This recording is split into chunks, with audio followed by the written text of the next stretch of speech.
Before a man can ever accumulate a single dollar in lasting wealth, he must first cultivate the inner condition that attracts it. For 2 decades, I walked among the titans of industry, men whose names would be carved into the foundation of American prosperity. I observed them not merely as financiers or inventors, but as custodians of an invisible power. It was not their money that made them rich. It was their mind. Wealth, I came to see, is first a thought, a state of being, a mental vibration that precedes all tangible achievement. Before a bank account swells, consciousness must expand. Before fortune arrives, the individual must become capable of receiving it. Most men chase money the way a child chases a butterfly, frantic, impatient, unaware that the creature flees because of the very energy with which it is pursued. The few who capture it do so not by running faster, but by standing still, by learning to align their thoughts with abundance until wealth can no longer resist them. You cannot attract that which you secretly believe is beyond your reach. And yet, this is precisely where most fail. They hold in their minds the image of limitation while speaking the language of prosperity. The universe, impartial and unjudging, simply mirrors their dominant vibration. You see, wealth is not the result of toil alone. Labor without right consciousness is like a seed planted in sterile soil. The man who works hard but thinks small may earn a living, but he will never command fortune. The world will always pay him exactly what his belief says he is worth. On the other hand, the man who dares to think in great dimensions, who feels inwardly wealthy long before the outer evidence appears, sets unseen forces in motion. His imagination becomes the architect of his destiny. His faith becomes the magnet that draws opportunity. I have known men who rose from nothing but an idea. They were not better educated nor more gifted, but they possessed one rare quality, a conviction that their minds could manufacture wealth as surely as the earth yields crops to the farmer who understands its laws. They understood that money is not a mystery, but a consequence. To them, every thought of success was an investment, every vision a deposit in the invisible bank of destiny. So I tell you this truth as plainly as I can. Your fortune will never exceed the size of your consciousness. If you believe in lack, life will confirm your poverty. If you cultivate the feeling of abundance, life will rush to prove you right. Between those two states lies the entire difference between mediocrity and magnificence. You do not need to wait for circumstances to change. The true revolution begins within. Wealth, as I discovered after years of study, is born first as an idea, nurtured by faith, disciplined by purpose, and ultimately made flesh through persistent action. That is the greatest secret I have ever learned. The rich are not simply men with money. They are men who have trained their minds to think richly. When I began my long journey to uncover the principles of wealth, I did not set out to write theories or philosophies. I sought evidence. I wanted to know why some men, born into ordinary circumstances, rose to heights of unimaginable prosperity, while others, equally intelligent and industrious, struggled all their lives and died with their dreams unfulfilled. This question haunted me. It led me to spend more than 20 years studying over 500 of the most successful men America had ever produced. Carnegie, Ford, Rockefeller, Edison, and many more whose names may never be printed in books, but whose fortunes reshaped industries. I sat with them, observed them, listened not only to what they said, but to how they thought. What I found was astonishing. Though these men differed in education, temperament, and opportunity, they all shared a peculiar and powerful trait, a quiet certainty that wealth was their rightful state. It was not arrogance nor mere optimism, but a deep inner knowing that life would respond to their definite purpose. They were, each in their own way, masters of thought. Their minds operated on a frequency tuned to abundance, not scarcity. They could see opportunity where others saw risk, hear the whisper of possibility in the noise of doubt, and act decisively when lesser minds hesitated. Andrew Carnegie was the first to open my eyes to this invisible code. When I interviewed him, he spoke not of capital, machinery, or labor as the chief sources of wealth, but of the mental attitude that precedes every creation. Hill, he told me, men become rich because they decide to. They cultivate a belief so strong that it overrides the natural fear of failure. That sentence became the cornerstone of my life's work. I began to look beyond balance sheets and factories, beyond inventions and commerce, into the very minds of men. What I found was that the secret of wealth was not in what they possessed, but in what possessed them, a burning desire shaped by faith and sustained by habit. Each of these giants carried within them a sense of inevitability. It was as though they had already lived their success before it appeared in form. Their conversations were never about limitation. They spoke the language of possibility. When markets crashed, they saw opportunity to rebuild stronger. When others lamented, they strategized. When the world called them lucky, they smiled, for luck had little to do with it. Their wealth was not a miracle, it was the predictable harvest of a mindset cultivated over years of self-discipline and faith. And so, after countless interviews and reflections, I realized that the great divide between poverty and prosperity begins not in the hands, but in the mind. Every fortune ever built was first a mental fortune, an invisible structure of thought that eventually took material form. Wealth, I learned, is not something you pursue. It is something you attract by the person you become. The man who learns to think like a rich man does not need to chase opportunity. Opportunity finds him. This revelation changed everything for me, for it proved that the path to riches was open to all who could master their own consciousness. So what, then, is this thing I call money consciousness? It is not a mere wish for riches, nor the idle daydreaming of one who longs for comfort. It is a disciplined state of mind, a living awareness of abundance that governs how you think, how you feel, and how you respond to the world. It is the quiet conviction, held deeply within, that wealth is not something foreign to you, but an extension of your very nature. Money consciousness is the ability to think in terms of prosperity, even when appearances suggest lack, to act from faith when others retreat into fear, to maintain an unwavering sense of inner sufficiency that magnetizes outward success. You see, every person carries within them an invisible blueprint that dictates what they will allow themselves to experience. One man believes that earning $10,000 a year is the summit of his potential, and life confirms his belief. Another sees $1 million as natural, and life again obeys. The difference between them is not intelligence nor opportunity, but consciousness. The poor man often thinks that wealth is something external, an event that happens to him. The rich man knows it begins as an internal condition, something he projects onto the world. In truth, your income can never long exceed your idea of what you're worth.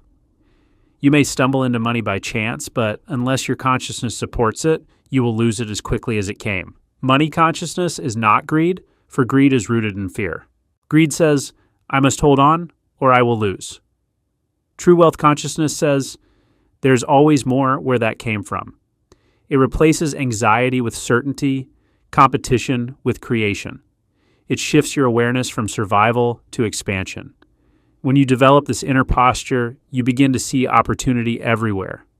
Your mind becomes alert to patterns, to needs waiting to be met, to doors that were invisible before. You stop working merely for money and start thinking in terms of value, knowing that money is simply a reflection of the value you create. Developing money consciousness means disciplining your imagination. You must train yourself to think abundance even when your surroundings contradict it. The man of wealth does not wait for proof before he believes. He believes and thereby creates the proof. It is the same principle a farmer uses when planting a seed. He does not demand to see the harvest before he sows. His faith is his guarantee. Likewise, those who master their money consciousness understand that thought is seed and circumstance is soil. Nurture the right thought long enough, and results will grow with mathematical certainty. The most crucial element in cultivating this awareness is emotional alignment. You cannot think prosperity while feeling unworthy of it. You cannot attract wealth while resenting those who have it. The inner dialogue you maintain about money becomes the frequency upon which your life operates. If your emotions toward wealth are pure, if you can bless it, respect it, and see it as good, you will open the channels through which it can flow. If, however, you see money as corrupt or wealth as evil, your mind will reject it even as your lips claim to desire it. To awaken money consciousness is to cleanse your perception of wealth until it becomes not a source of conflict, but a symbol of creative energy, an ally in fulfilling your purpose. In short, money consciousness is mastery of the invisible before mastery of the visible. It is the foundation upon which every fortune rests. Once you grasp this truth, you no longer chase wealth. You become the kind of mind to which wealth naturally gravitates. The opposite of money consciousness is the silent disease that infects most minds long before they ever touch a dollar. It is the consciousness of lack.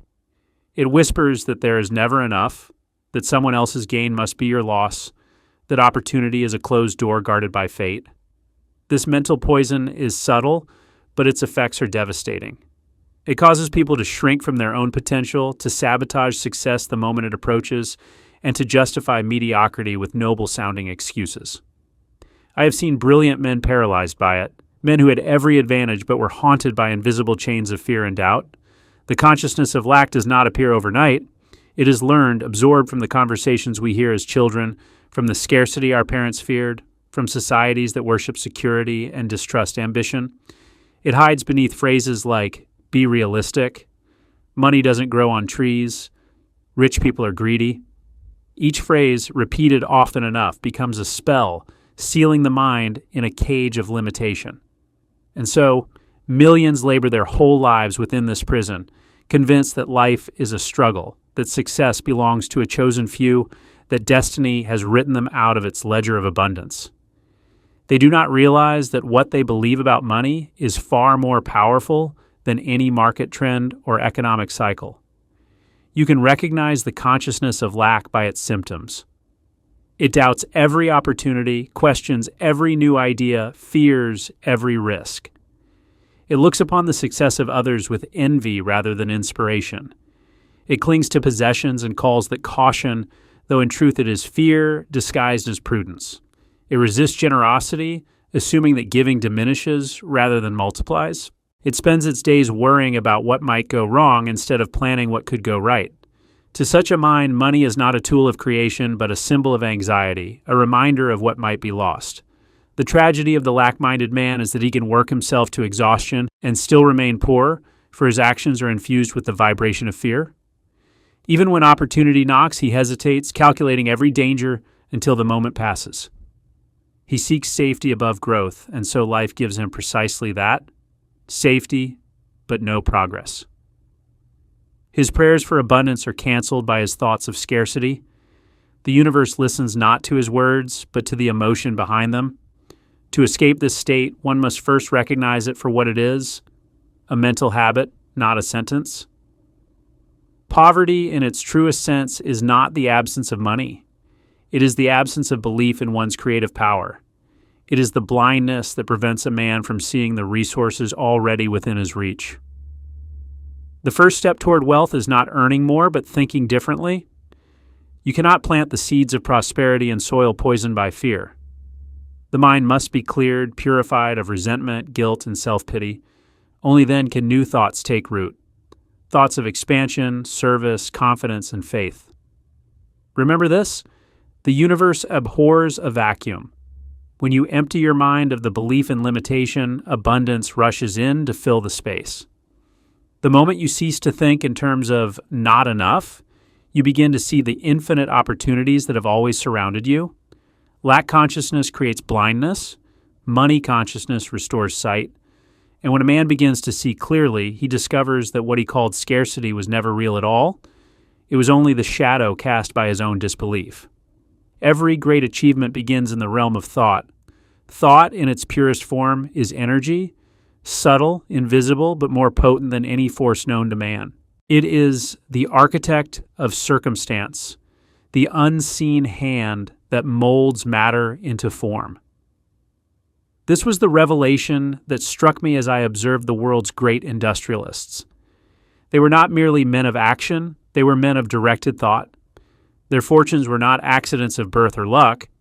They were the physical expression of ideas so persistently held that the universe itself seemed compelled to make them real.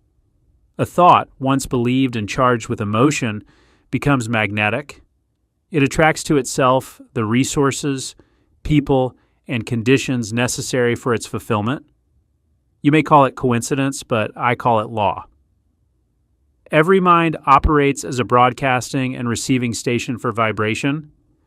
When you think habitually of success, when your mind dwells upon abundance rather than limitation, you send out a frequency that draws corresponding realities to you. Likewise, when you fill your inner dialogue with fear, envy, or doubt, you transmit signals of lack, and life faithfully echoes them back. The world does not give us what we wish for. It gives us what we vibrate. Consider this. Two men may face the same opportunity. One sees risk, the other sees potential. One hesitates, the other acts. The difference lies not in circumstance, but in mental energy. The man whose mind is alive with faith naturally attracts favorable conditions. The one whose thoughts are clouded with fear attracts delay and resistance. To the latter, even blessings appear as burdens. To the former, even obstacles turn to stepping stones. This is the essence of the law of thought. Most people squander this power because they do not believe thought has substance. They imagine it as vapor, harmless, fleeting, irrelevant. But thought is creative energy in motion. It organizes the unseen world. Every invention, every fortune, every empire began as a single idea in the mind of one man who refused to let it go. Andrew Carnegie once told me, "The human mind is a magnet, and if it thinks of wealth, it draws wealth. If it thinks of poverty, it draws poverty." It took me years to grasp the depth of that truth. The mind does not merely influence wealth, it creates it. To use this power wisely, one must understand that thought becomes potent only when united with emotion and purpose. Idle daydreams yield nothing. But when a definite idea is held with burning desire and steady faith, it becomes a living force. It begins to command attention, stir imagination, and summon opportunity.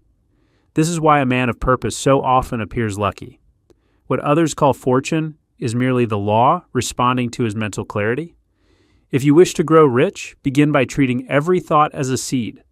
Guard it, nurture it, feed it with belief, and it will grow after its kind. Plant fear, and you will harvest delay. Plant confidence, and you will reap advancement. Plant gratitude, and the soil of your mind will become fertile for miracles. Never forget that your present circumstances are but the shadow of your past thinking. Change your dominant thoughts, and your future must, by law, rearrange itself to match. This, my friend, is why thought is the greatest energy known to man. It shapes the invisible first, and the visible follows as faithfully as dawn follows night. To master your thought is to master your destiny, for wealth, health, and happiness are but reflections of the energy you consistently hold within. How then can you know whether you possess money consciousness, or whether you are still governed by the subtle vibrations of lack? The test is not found in your bank balance, for that is only a delayed reflection of inner belief. The true measure lies in your habitual reactions, how you think, feel, and speak about money, success, and opportunity. If you would diagnose your mental state, observe yourself in moments of challenge and choice. Your instinctive responses reveal the blueprint of your financial destiny far more clearly than any external sign. Ask yourself, when you hear of another's success, what arises within you? Admiration or resentment? The man of money consciousness celebrates abundance wherever he finds it, for he understands that another's gain expands the field of possibility for all. The man of lack feels a sting of envy, believing that another's fortune diminishes his own chance. One sees proof of what is possible, the other sees evidence of injustice. The same event, two minds, two outcomes, each confirming its own belief. Consider, too, your relationship with risk. When opportunity knocks, do you lean forward with curiosity or pull back with fear? The wealthy-minded man understands that uncertainty is not danger, but potential in disguise. He measures risk not by what he might lose, but by what he might gain in knowledge, growth, and mastery. The poor-minded man, however, sees risk as a threat to his fragile security, and so he rejects the very experiences that would expand his fortune. His fear of loss, becomes the architect of his stagnation. Reflect on how you speak about money. Do your words affirm abundance or proclaim limitation? Every statement you make is a command to your subconscious mind. When you say, "I can't afford this," you reinforce a mental pattern of insufficiency. When you say, "I choose to invest my resources wisely," you affirm control and intelligence. The first closes doors, the second opens them. Words are the tools by which thought carves its destiny. Speak carelessly about scarcity, and you will live it. Speak consciously of prosperity, and the universe will begin to organize itself accordingly. Examine also how you feel about giving and receiving. Money consciousness thrives on circulation, not hoarding. The rich-minded individual gives freely, knowing that generosity keeps the river of wealth in motion. He does not give foolishly, but he gives joyfully, for he trusts in replenishment. The lack-minded person gives reluctantly, as though every act of generosity weakens his position. He does not realize that his stinginess announces to the universe, "I do not believe there is more to come." And so, life obliges him with drought. Finally, look at your emotional tone toward the future. Do you expect progress, or do you brace for struggle? The essence of money consciousness is expectancy. Those who believe in expansion live in a state of relaxed confidence, aware that every setback conceals a seed of advancement. Those who expect contraction unconsciously prepare for it and receive it with precision. Your expectations are prophecies spoken in silence. If, after such reflection, you discover traces of fear, envy, or distrust within you, do not despair. Awareness itself is progress. The moment you observe a limiting pattern, you stand apart from it. You are no longer the prisoner, you are the warden who holds the key. Money consciousness begins not with perfection, but with awareness. From that awareness, every new habit of thought can be deliberately chosen. In time, those choices rewire your destiny, transforming the invisible pattern of your mind into the visible evidence of abundance. Transformation begins at the point of decision, the instant you resolve to stop thinking as a victim of circumstance and begin to think as a creator of wealth. The first step in developing money consciousness is not to seek more money, but to become the kind of person to whom money naturally flows. You must build within yourself the identity of abundance long before outer results appear. A poor man who suddenly inherits a fortune will lose it if his mind has not yet evolved to support it. For the consciousness of scarcity will always recreate its familiar conditions. As I have often said, before you can possess riches, you must first be rich in mind. To shift from lack to abundance, one must begin with the discipline of definite thought. Vague wishing creates nothing. You must decide with clarity and emotion exactly what you desire and affirm it as if it were already real. The mind, like soil, does not care what you plant. It will grow whatever seed you choose, but it must be a definite seed. Say to yourself each day, not timidly, but with conviction, "I am creating wealth through the power of my ideas, my service, and my faith." This declaration, repeated with feeling, begins to reprogram the subconscious mind. The old patterns of fear and limitation lose their grip as new, confident impressions take root. The process of mental reconditioning is not quick, but it is certain. Every repetition of belief engraves a new groove in the brain. Every image of abundance strengthens the vibration of prosperity. The man who practices gratitude daily, who visualizes opportunities instead of problems, gradually shifts his frequency from resistance to receptivity. Life begins to respond differently. He meets people who align with his goals, stumbles upon ideas that advance his purpose, notices openings that were invisible before. None of this is magic. It is the law of correspondence. Your outer world must, by nature, reflect your dominant inner state. Another crucial step in developing money consciousness is to act in harmony with your new beliefs. Thought alone is not enough. It must be expressed through action. Begin to make decisions as the wealthier version of yourself would.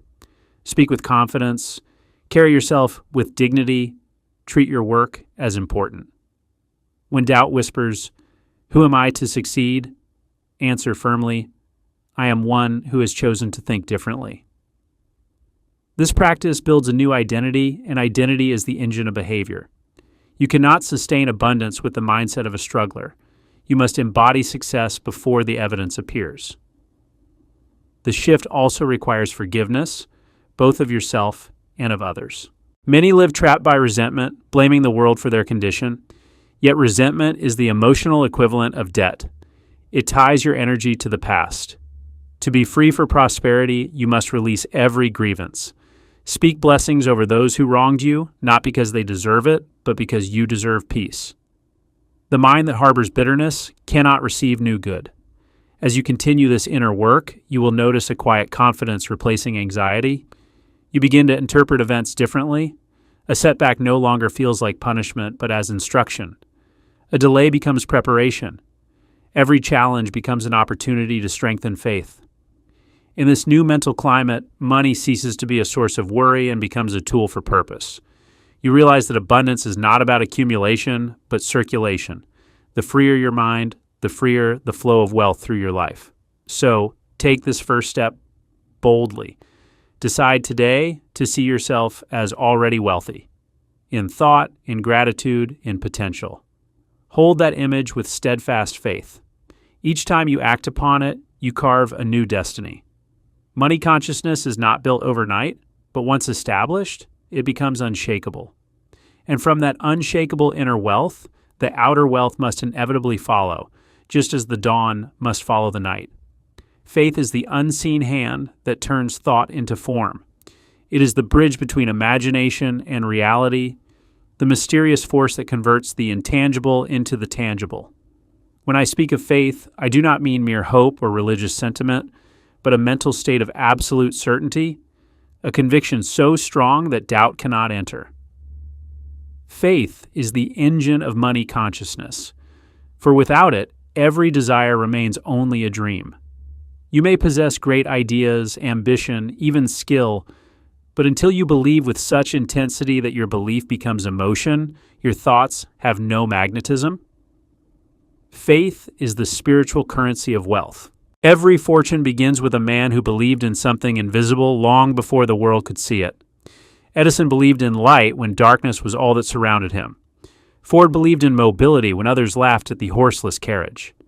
Carnegie believed in steel when the market thought it too heavy, too costly, too impractical.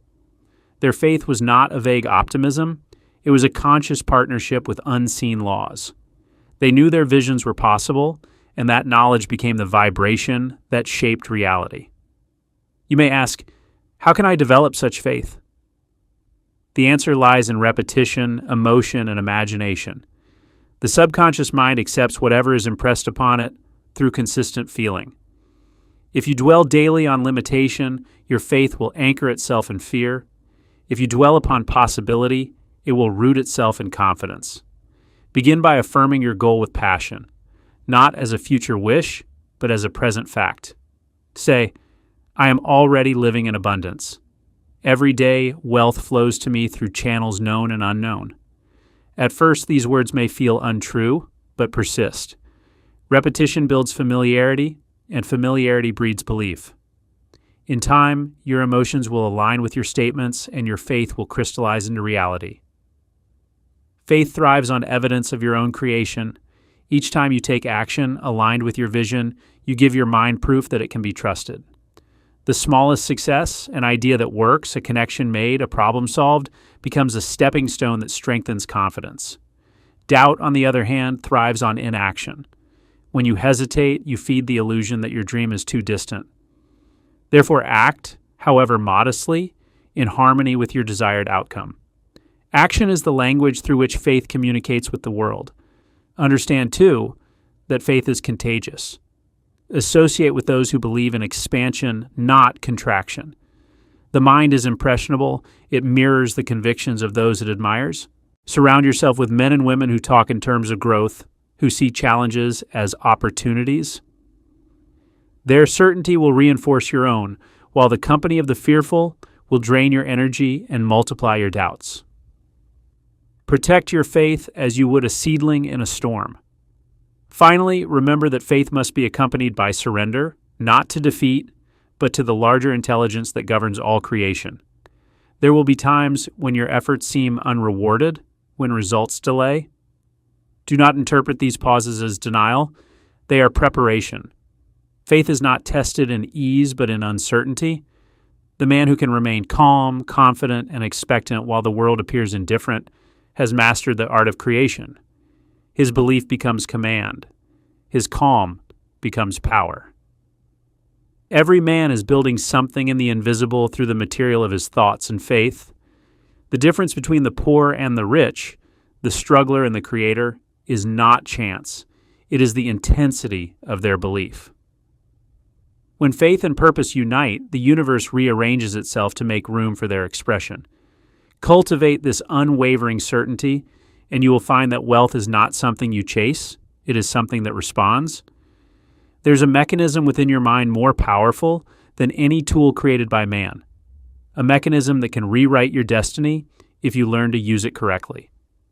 I called it autosuggestion, the process of impressing your subconscious mind with thoughts of your own deliberate choosing.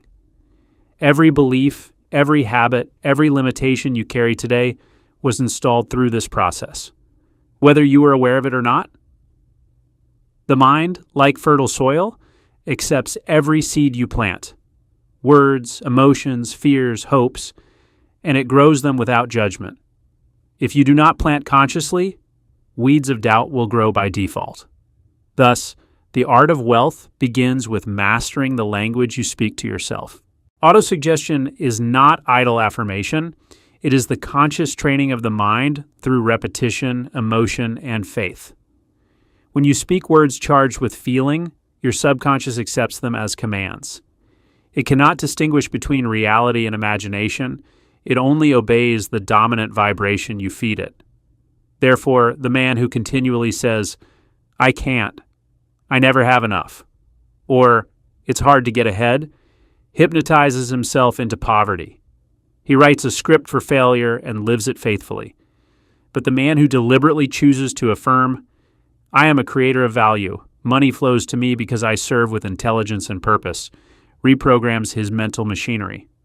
Over time, his behavior, attitude, and perception align with his new belief, and reality reshapes itself to match.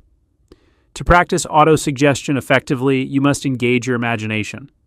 The subconscious responds not to dry words, but to vivid emotion. Each morning and night, when the mind is most receptive, speak your affirmations aloud. Feel their truth. See yourself already in possession of the wealth, health, and confidence you desire.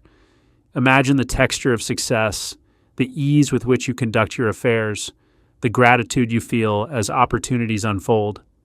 These mental pictures are not fantasies. They are blueprints. The more clearly and emotionally you visualize them, the more rapidly your subconscious sets to work attracting their physical equivalents. Consistency is the secret. The first days may feel awkward, even false, for your old conditioning will resist change, but persist as the farmer persists in watering his field before the harvest appears. Do not measure progress by immediate results. Measure it by your growing sense of calm, confidence, and expectancy. These inner changes are the early signs of a new vibration taking hold. As faith strengthens, external evidence will follow with mathematical precision. Understand also that autosuggestion works both ways. Every complaint, every expression of fear, every cynical remark is a negative affirmation reinforcing limitation. Guard your words, for they are instructions to your subconscious. Refuse to indulge in self-deprecation, sarcasm about success, or gossip that ridicules ambition. Each of these poisons the mind's creative power. Instead, speak only what you wish to see multiplied. Every phrase you utter is either an investment or an expense. Choose your words as a wise investor chooses his ventures. In time, this daily discipline transforms your entire consciousness. You begin to think in terms of expansion, not survival. Your inner dialogue becomes a current of power that propels you forward even when outer conditions seem unchanged. The subconscious, once reprogrammed with definite purpose and faith, becomes a silent partner, arranging circumstances, attracting people, and revealing ideas that align with your vision. It never sleeps, never questions, never forgets. It obeys. This, my friend, is the invisible machinery behind every great fortune. Autosuggestion is the lever by which man lifts himself from mediocrity to mastery.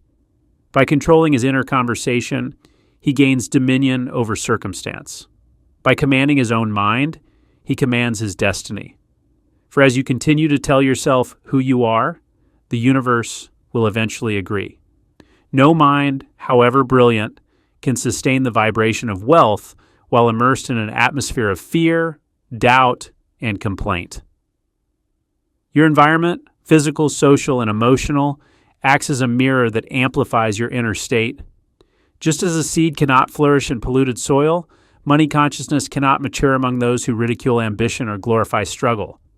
The company you keep is not merely a reflection of your character, it is an active influence shaping it. Every conversation plants something in your mind. Every attitude you tolerate becomes permission for it to live within you.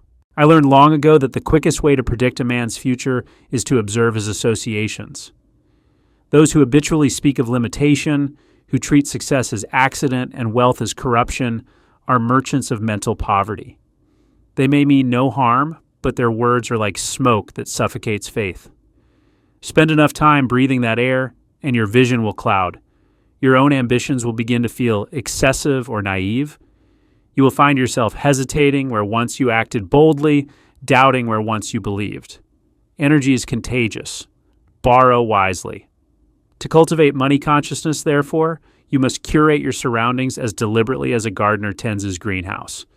Seek the company of builders, thinkers, creators, those who talk in terms of ideas, not grievances. Listen to voices that challenge you to rise, not to shrink. If such company is scarce in your daily life, find it in books and recorded wisdom and solitude spent communing with the great minds of history. The mind expands through every influence it absorbs. Exposure to wealth of thought precedes wealth of circumstance. Be mindful also of the physical environment you create. Disorder, neglect, and disarray communicate to your subconscious that chaos is acceptable.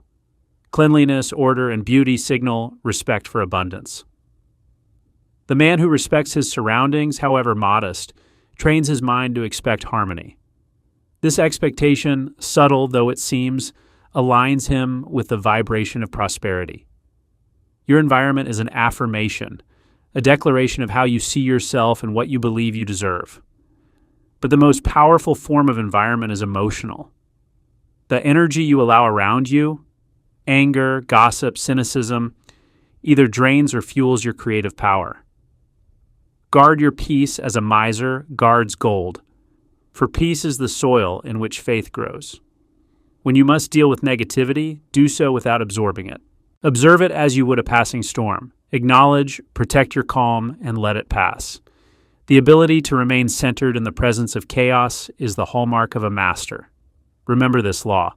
Like attracts like. Thoughts of wealth seek minds that resonate with confidence and gratitude. Thoughts of failure seek minds filled with fear and resentment. By maintaining the right mental atmosphere and surrounding yourself with those who share it, you strengthen your own vibration until it becomes unshakable. In my years of study, I noticed that every self-made millionaire eventually outgrew the environment in which he was born, not because he despised it, but because his consciousness no longer fit within its limits. The moment you begin to think richly, you will feel a quiet separation from those who cling to scarcity.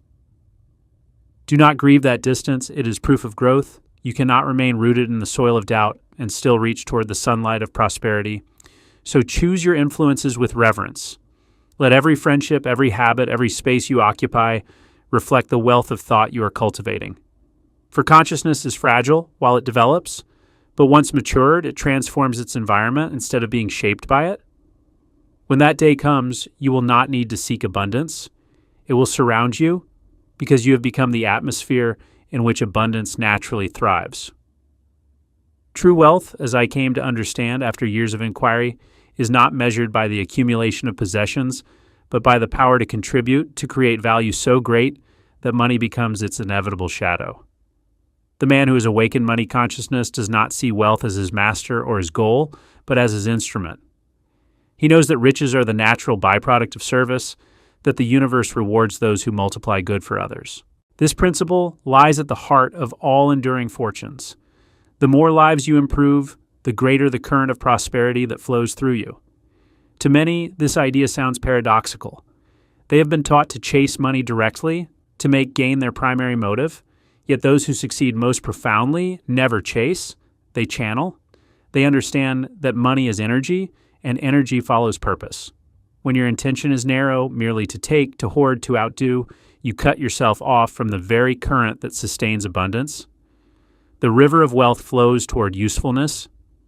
The question that awakens prosperity is not, how can I get more? But how can I give more? When you focus on giving, on excellence, on solving problems, on enriching lives, money must come, for you have aligned yourself with the law of increase.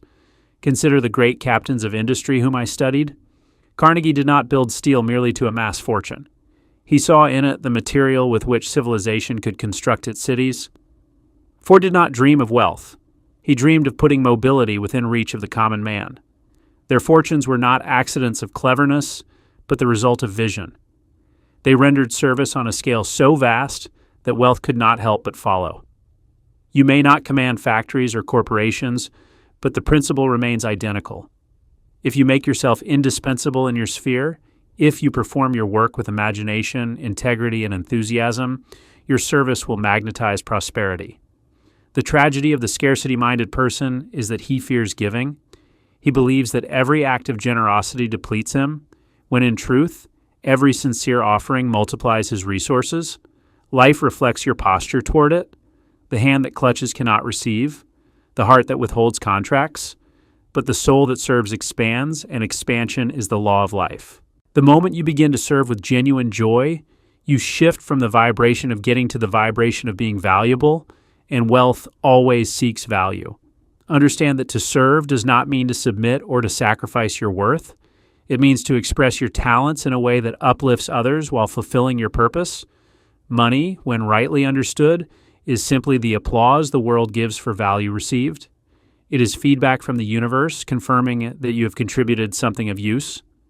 Therefore, pursue mastery, not money, growth, not greed.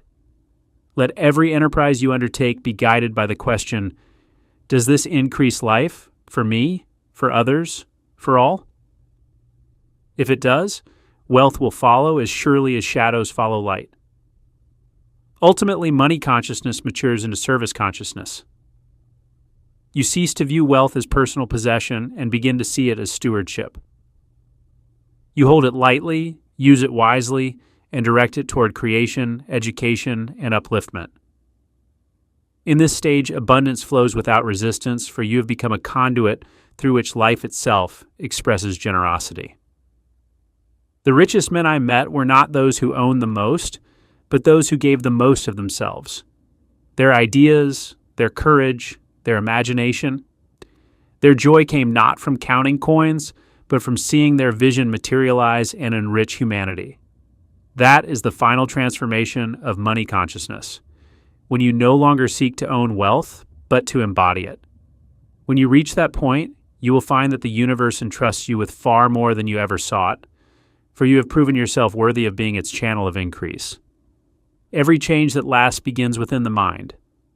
You may search for opportunity in every corner of the world, but unless your consciousness is prepared to recognize and receive it, it will pass you by as unnoticed as the wind. Wealth, as I have said, is not a number. It is a state of being.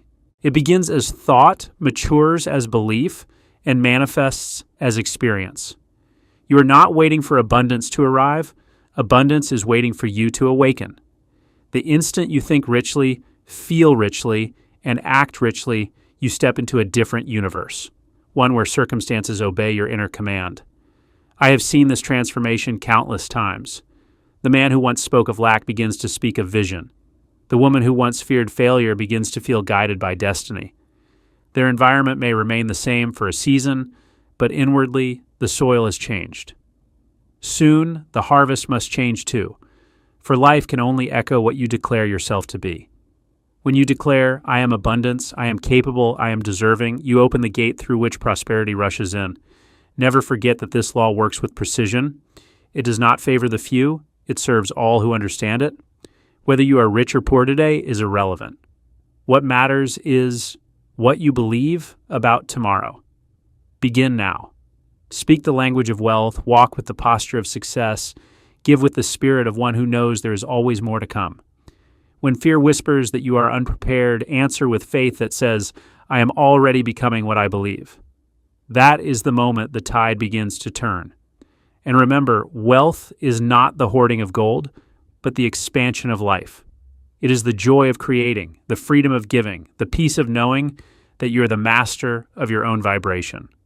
Cultivate gratitude for every opportunity, humility before every lesson, and faith in every unseen process. In time, your money consciousness will become unshakable, your influence inevitable, and your contribution immeasurable. You will cease to ask, how can I get? And begin to ask, how much good can I cause? That shift is the true alchemy of prosperity. Now, if these words have stirred something within you, if you feel that quiet spark of realization that your own mind is the greatest asset you possess, then let us continue this journey together. Subscribe to this channel so that each new lesson strengthens your wealth consciousness. Press the like button if this message resonated with you, and ring the bell to stay connected as we explore the deeper laws of success and abundance.